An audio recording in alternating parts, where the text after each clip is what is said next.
What is up, YouTube? This is your host, Ranee B, here to spill some throwback homicidal tea. And this case is from a while back, and it's actually from one of my favorite OG original gangsta true crime shows, Exhibit A, Secrets of Forensic Science.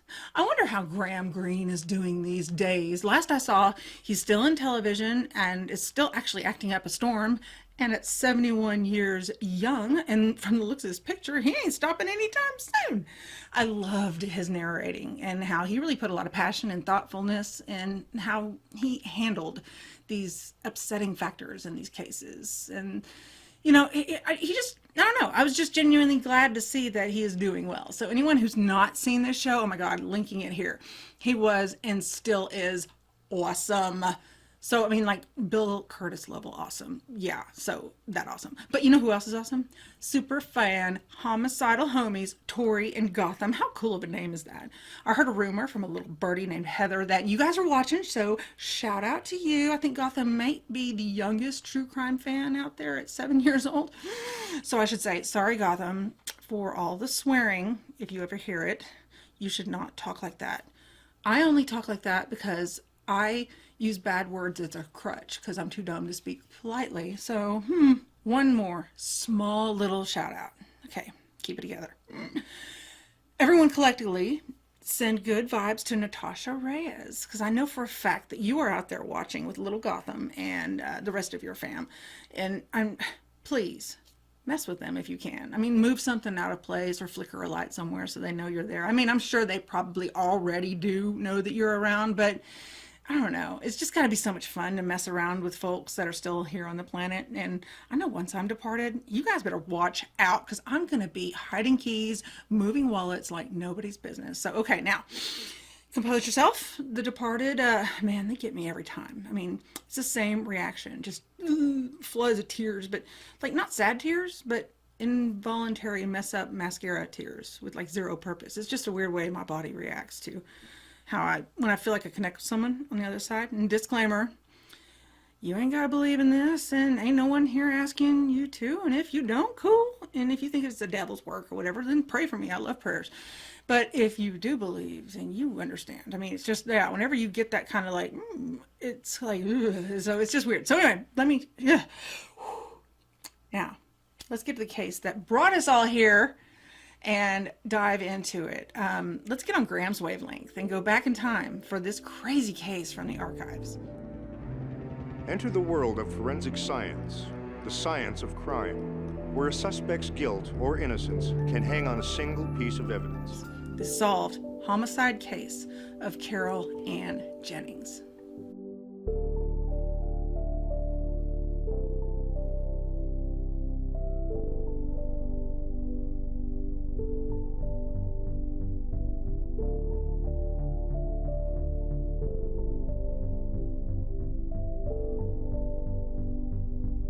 A woman whose name was never mentioned rented a small apartment in Kitchener-Waterloo area of Canada. It's between halfway Toronto and London, Ontario. So she'd been experiencing some weird things happening in her apartment. And it was about 1984 to 1985 at the time. She seemed to notice that, like things that just seemed to be odd, out of place, and just like stuff she thought was missing, and she's like, well, maybe I'll put it somewhere else. Just bits and pieces of strange parts of a long, very vivid dream sequence it seemed like her life had turned into. Nothing ever came of the strange things that seemed to happen in her apartment, but I mean, like doors opening that she thought she had closed, nothing too alarming to her, even though I would have been freaked the F out. But, back to the story. This lady, she gave it no second thought, so which is why she never brought it up to the following tenant that moved in after her, a student by the name of Sue Levesque. Several weeks later, when Sue was having a bath, all of a sudden the shower curtain moved, like from the wind, as though someone had opened a door. Oh, it's just my imagination. She dismissed it. But then, when she got out of the shower and came out of the bathroom, she noticed that her spare set of keys, which was always on the stereo speaker, they were gone. She glanced up at the chain lock, secured, checked the security stick that she used to reinforce the balcony door. It was there. What the hell? Was she losing her mind? She never misplaces things. Nothing was missing. Nothing of any value was missing anyway. I mean, her keys, yeah, but Maybe they fell somewhere. I don't know. Everything was locked up. It was weird. Anyway, whatever. Obviously, it kept her mind racing. So, needless to say, her sleep was restless at best. The superintendent, a seemingly super nice dude in the building, lived right above her. So for the upcoming long weekend, Sue asked him if he could keep an eye on her apartment when she was out of town to visit family. She checked the balcony door and made sure that her hockey stick was wedged in there tight to keep it from opening. And as an American, I gotta shake my head at how freaking cute it is that you gotta love Canada and their hockey sticks. I mean, God, so cute. Anyway, Sue then made sure that she locked the door when she left for her little vacay. Like OCD, sure. I mean, she left for a visit, hoping that the paranoia was just stress from work or classes or something. They say in psychology, when you start doubting your own reality and become increasingly worried about perceived external threats, it's called what? Yep, paranoia. Literally meaning that you are imagining events and actions formed against you that can harm you, where no actual threats exist in reality. But why is there no medical or psychological definition for when you are being conspired against without any knowledge at all? And the threats being posed against you are very real. Well, that reality is what Sue eventually saw as her highest obstacle. When she returned home from her holiday, which I'm assuming was Labor Day, Labour, and that was on September 2nd, 1985, and it was on Monday, so that was a long weekend. She asked her super about anything strange that may have happened in her apartment while she was gone. And he was like, wait, well, not really. Oh, wait, yeah, I did hear someone in there yesterday. Excuse me? He said it was like someone entering the apartment the previous day. Nothing too loud or dramatic. No one like making forceful entry or breaking into her apartment. Just normal person movement. So the sound was actually so unremarkable that he had his spidey senses triggered, but then he brushed it off. Is it because it sounded like she'd just come home early? So no big deal, right? Well, no, it was impossible. That sound was not her. She wasn't home. She went down to her apartment and went inside again. No, not me. Ain't no damn way I would have gone inside, but everything, when she went in, was still there. I mean, all of her electronics, all of her jewelry, all there. Everything was perfectly in place. Everything except the hockey stick. Well, obviously, she was freaked out. I mean, what could she do, though? Call the cops? Yeah. Hi, 911. Yeah. I'm here to report a apartment break-in. Well, what'd they take? Well, they didn't take anything. I can't find my hockey stick. Rattled, she went back up to the super's apartment, and she basically had to settle with the explanation that he gave her, was that everything was just fine and that he would get her a new stick if that would help her feel more comfortable. Well, you guys are thinking what I'm thinking. But back to the story. Hasty decision makers, present company included. Let's not make anybody a suspect yet. Anyway, she attempted to sleep that night. She just laid there, afraid, worried about her own mental health, even starting to doubt her own sanity. She left the hockey stick there, right? I mean, didn't she? It's not there, and nothing was moved, so maybe she didn't. I mean, she swore she did, though, because where did it go? No one was there. Nothing was taken. She couldn't do much about it in the moment, so she had to go to school and work and function in society, so she forced herself to go to sleep. Waking up from what would be defined as a horrifically interrupted nap, she decided to get to the bottom of this. I mean, how? She's looking around her apartment and she got it. What if she left a trap? A way to tell, like a telltale way, of knowing that if someone entered her apartment, well, she was gone. Looking around the apartment for something small and unassuming, she had an idea. She placed a small mason-like jar just inside the door on the ground, like on her hands and knees, and stretching her hand through that smallest little gap she could make before the door would have crushed her hand. Just make it close to the almost closed door before she closed it and locked it. That way, if somebody opened it, the door would slide the jar open with it. And it wouldn't be, enough to like fall over, just be pushed unassumingly. Happy with her little trick, she went to start her day and she had a smug little grin because finally, for the first time in a couple weeks, she felt better. As she went to her car in the parking lot, she noticed some random dude sitting in his car that looked away when she looked at him in the parking lot. She was a little put off at first, but what if she had caught him checking her out or something and he was embarrassed? I mean, there was no reason to be afraid. She refused to have a victim mindset, so she brushed it off again. No big deal. Nothing stuck out as odd or intimidating. It was a car in a parking lot and an apartment. Front page news? No. Well, when she returned home later that afternoon, almost excited to prove to herself that no one was coming and going from her apartment, she slowly opened the door, expecting the jar to slide open with it. She was horrified to find that the jar had not just slid back. No. It was placed further away from the door, like someone had to have actually physically moved it. As the way the door swung open, it would have been impossible for it to have made its way to that resting point where she found it. So if that wasn't enough to cause crazed panic, she was frozen in horror to see her bathroom door closed with light peeking through the bottom of it. She never, ever closed her bathroom door. Remember how when she was taking a bath, the door was open to make that, shower liner move and stuff? Anyway, she was a college student. She had to watch every single penny that she had. She was not about to spend money lighting up a bathroom that nobody was in all day. So, yeah, she knew that things were not in her head at all anymore. Side note, dude, this is where this woman, Sue Levesque, and I are totally polar opposites, totally different. I've made it clear on this channel that yes, I'm a punk. complete and total punk, totally. Ain't no damn way I would have even stepped foot in that house. Nope. Maybe if my dog needed help. But if a baby was tracked back there, nope. Husband, best of luck, fam. But no, hell no. Sue, she's a trooper. She silently walked down the hallway to the bathroom, slowly opened the door to find that, yes, somebody was in there. Someone she'd never seen before. And someone who appeared to no longer be alive.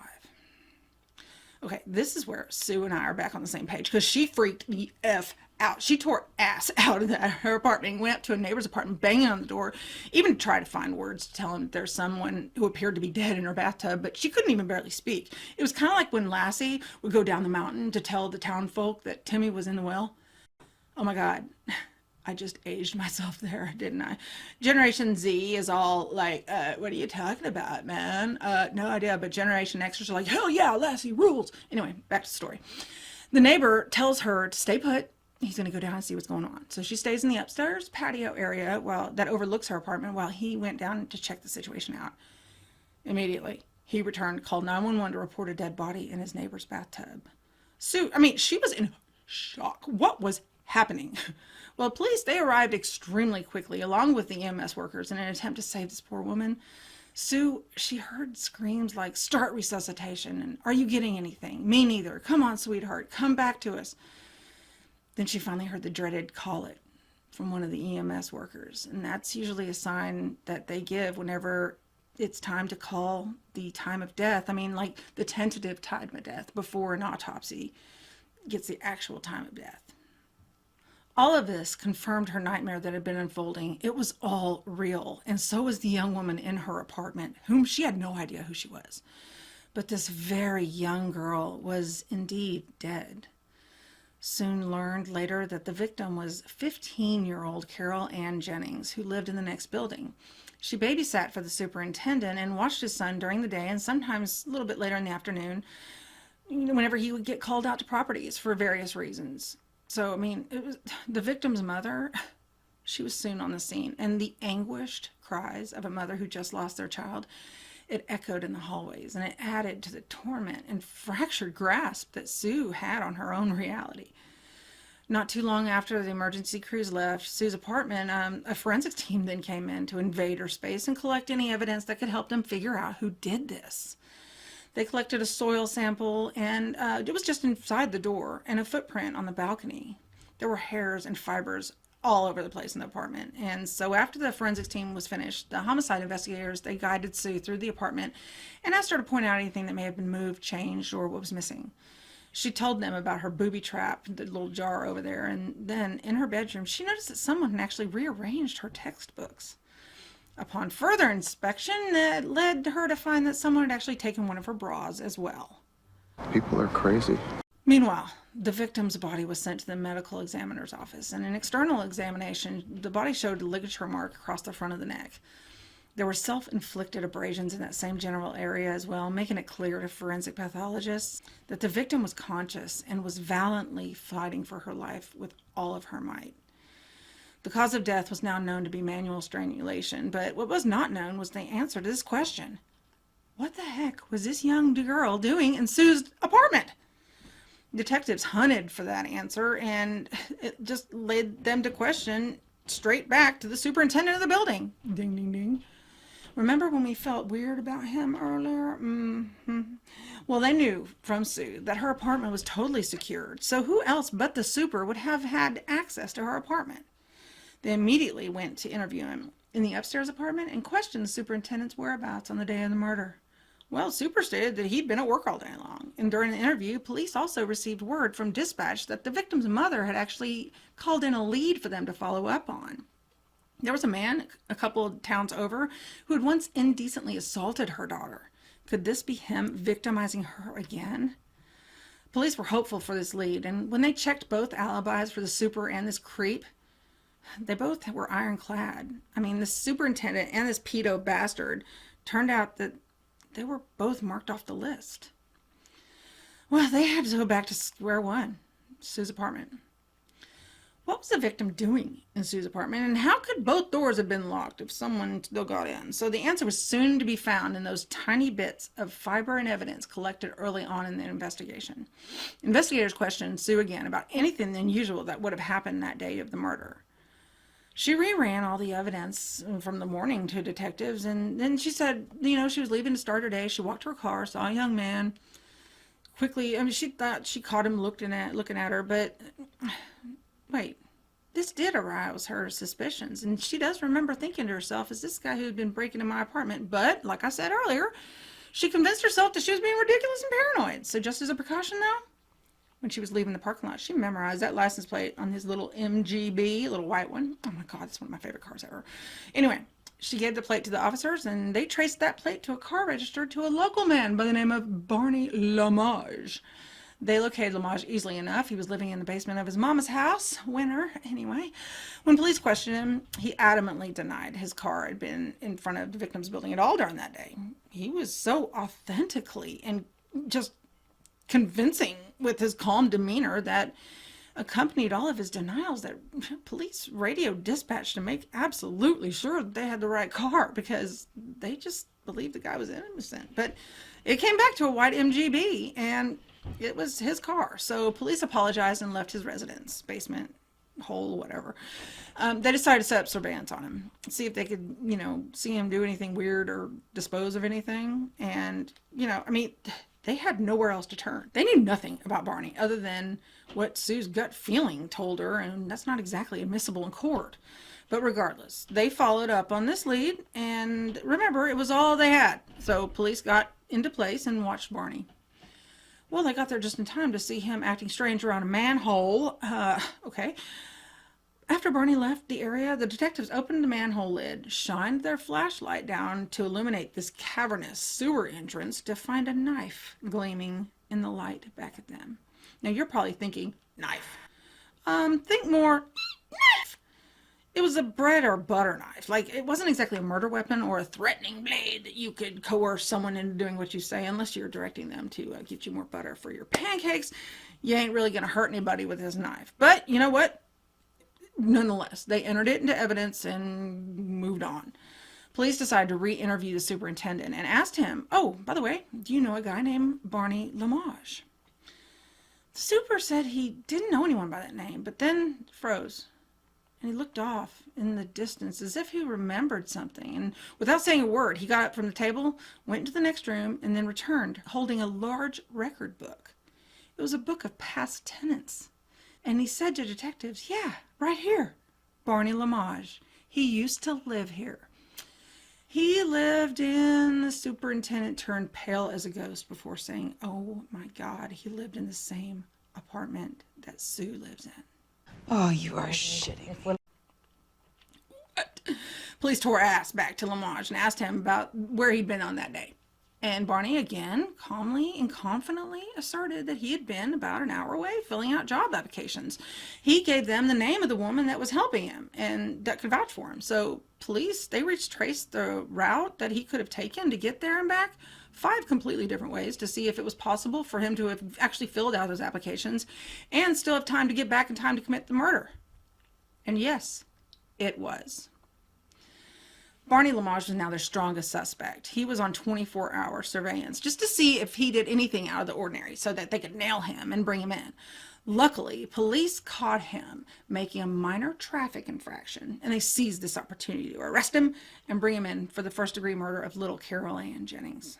During this time, the prosecutors were low-key freaked out because they had no evidence. I mean, their evidence for their case was weak at best. They obtained a search warrant for Lamage's basement flat, and the silverware that he had actually used there matched the butter knife that he dropped in the sewer. I mean, still, it was nothing groundbreaking. This finding actually posed more questions than answers, but they found a roll of film, and oh my God, Generation Z, Gen Z, oh geez. If you guys even know what a roll of film is. Okay. Look up how to develop film in a dark room on YouTube to see how us dinosaurs used to enjoy selfies back in the day. If you could even get your face in the frame, I mean, like on the ultra fancy 110 camera, yeah, I was a baller. I was so fond of those because the film was so cheap. But anyway, there was no front facing screen on them. So, I mean, you just point and click, hope I made it in there. But anyway. So anyway, the detectives, they got their film roll developed. Just stay with me here, Gen Z. And when they picked it up, the pictures, these photos, random snapshots of people that investigators had never seen before or met before. It looked like something at a party or something. Dead end. Well, in a twist of fate, or what I would rather believe some help from Carole Anne, police just happened to interview the tenant who lived in the apartment before Sue, the one who thought things seemed weird but didn't brush it off. She walked them through the bizarre things that happened while she lived in that apartment and how she felt like she was dreaming a lot of it up. She did mention, though, in passing, that one of the things that still bummed her out to this day was not being able to find her missing camera.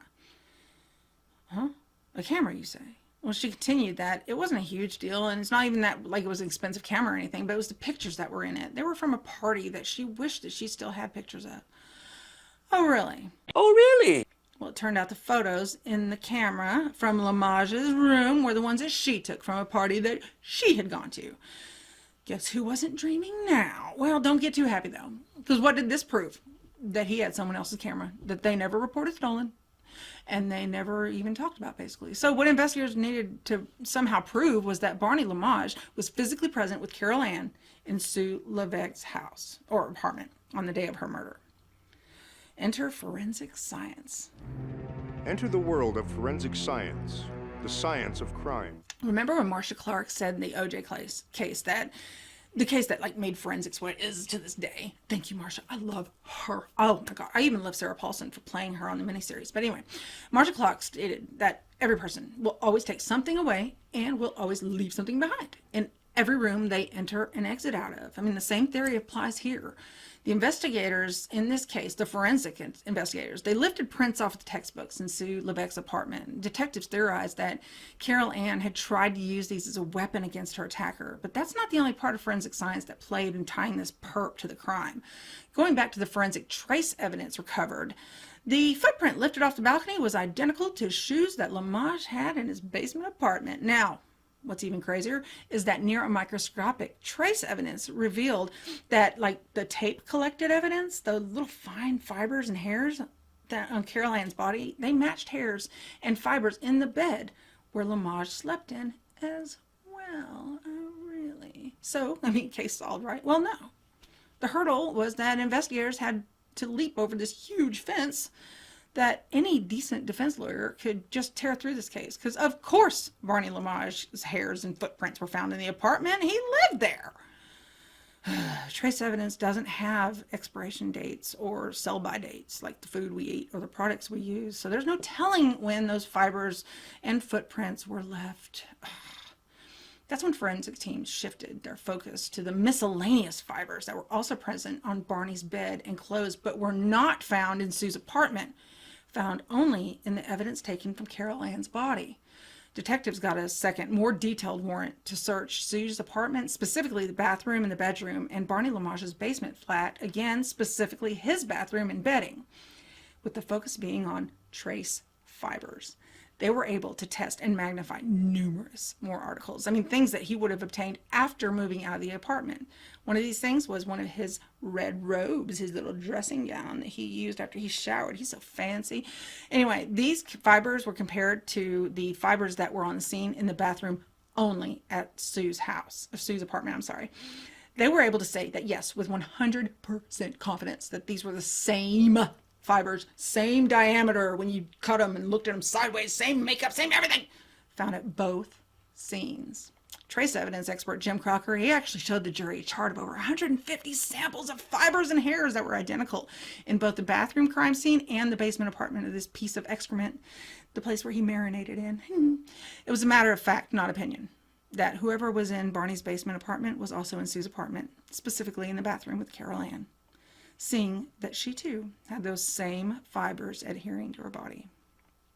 Well, what the police theorized happened was that Barney either kept his keys after he moved out or found a way to get into Sue's apartment through the balcony. While he lived there, he developed an infatuation with Carole Anne. And once he moved out, he began stalking her from inside Sue's apartment in the prior tenant's apartment as well, learning Carole Anne's schedule in an attempt to perfect his timing to be able to kidnap her and indecently assault her. So he knew that she would be coming down from babysitting in the super's apartment to go back home in the afternoon in question. So Barney waited in the parking lot until Sue left for work or school and entered her apartment, possibly using either the set of keys that he most likely stole when he broke in through the balcony when she was taking a bath and she saw the little liner move. Well, whenever he came back in with those keys, presumably, he knocked over that jar and he just thought it fell over and placed it back where he thought it came from. He then watched and waited just inside Sue's door until he heard Carole Anne in the hall. He flew the door open and grabbed and dragged her into the apartment before the poor teenage girl could even react or scream. When Carole Anne was pulled in the apartment, she struggled with all of her might, and he forced her in the bedroom where he tried to get her onto the bed to complete this vile act. However, he had no idea she was such a little fighter. Carole Anne, she tried to find him off with whatever she could find. She hurled heavy textbooks at him. She tried to defend herself against Barney, but to no avail. He was simply bigger and stronger than she was. So finally, after he physically overcame her, he forced her in the bathroom and strangled her with what Sue would later identify as the missing bra that she had described to detectives was missing from her room that fateful day. Barney then straightened the books that poor Carole Anne had tried to use to defend herself, and he actually had intended on straightening the rest of the apartment, but heard police sirens in the distance that spooked him. So that derailed his plans. He quickly relocked the front door and slipped through the balcony door, gently allowing the hockey stick to fall back in place as if he was never there. Now that explains how he got out, but the question is, how did he get in? And how did he get out that one night when Sue was in the bath and managed to get the security chain back on? Ha! Well, at the trial, Dennis Cullen demonstrated about how he thought he'd done this. At some point, when Sue was in her home and her spare set of keys on the speaker, this monster had entered her hell. I mean, he might have been inside whenever she got there when she was showering. Who knows? He was there inside. But the day their keys went missing, he left and made sure that he was not found out too soon. He used a butter knife, the same knife that they had found in the sewer hole, and used it to where he could reach the small opening in the door after exiting, allowing him to maneuver the chain back on that track. And all it took for him was to reach in, grab the chain with the knife, catch it on one of those little serrated little bumps of the butter knife, slide the chain closed, then lock the door with the keys that he had. When the prosecution actually did this on a mock-up door in the courtroom, the jury audibly gasped at how easy it was for someone to use this to gain entry or leave an apartment unnoticed. But, the events on this channel can't just be horrifying in one way. What was even worse, yes, that's possible, is that the prosecution brought forward a witness who said that at the age of 6, she had encountered this man too, this beast, Barney Lamage, and that she had been indecently assaulted by him at 6 years old. There was so much evidence condemning this man, the jury had no problem convicting Barney Lamage to first-degree murder. They sentenced him to a punishment of a full-term life imprisonment, and that was without the possibility of parole. All right, you have been transformed in time to a later date. A date that I've already eaten dinner and took my extensions out because I didn't think I'd have to record anymore, but I ran out of time on my card. So this is my natural hair. Gosh, I haven't used my natural hair in a long time. A lot less of it. So anyway, you guys should see what I look like without using the filter on the video thing. You'd be like, oh, she's old as hell. Yeah, anyway, no, that was not a real picture of me. I hope not. Anyway, so let's just get back to where I left off. And it was just stalking some poor woman named Sue Levesque in Canada. And I didn't want to be some rando from the internet, you know, just being a... But anyway, it's not a good look. So the little bit that cut off was this part. This seems like a good place to stop. It's just, I love technology. Anyway, this is the point in the video where I usually run off into the ditch. So until the next video, stay paranoid, keep your head on a swivel, keep your extensions in until you know for a fact you haven't used all your card.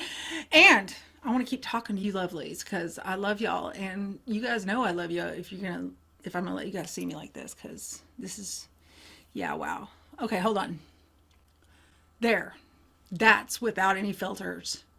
I love filters. Hold on, let's put them back. All right, there. Wrinkle free. But I mean, see, it's not too bad, but I do love me a good filter. All right, bye. What the fuck are you talking about?